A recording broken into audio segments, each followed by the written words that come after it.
Krāsaini ziedu pušķi, kas šķiet vēl izstaro saules siltumu un pļavas smaržu, dabas ainavas un krāsainas tekstīlijas. Vēl pirms pāris nedēļām visi šie darbi bija apskatāmi galerijā Mākslas banka, bet šodien tie izkārtot Jelgavas speciālās pamatskolas zālē. Un tā nav ceļojošā izstāde. Tas ir mākslinieku dāvinājums bērniem. Es esmu bijusi ļoti daudzās skolās, un man vienmēr skumdina skolu noformējums, kad šīs mākslas skolās pietrūkst. Es esmu tā naivā, kas tic, ka skaistums glābs pasauli.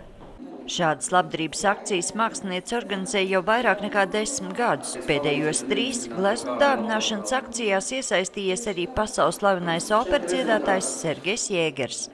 Ne tikai tāpēc, ka es esmu dzimis Jelgavā, es gribu šeit kaut ko paveikt, bet arī tāpēc, ka es esmu noticējis tam, ko dara šie cilvēki.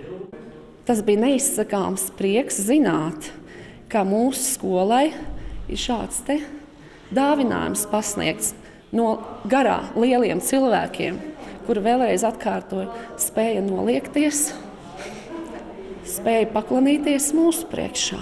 Pagaidām krāšņā dāvana vēl atrodas skolas zālē, bet jau pavisam drīz tā ieņems savas vietas gaitiņos un klašu telpās.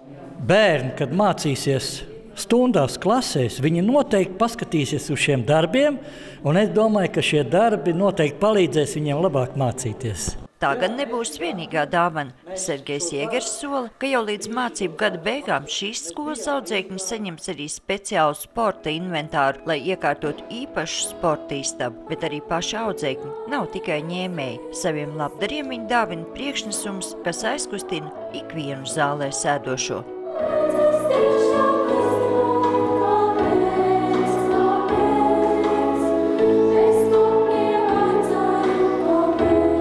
Sandra Leitāne, Andris Spāns, TV Spektrs.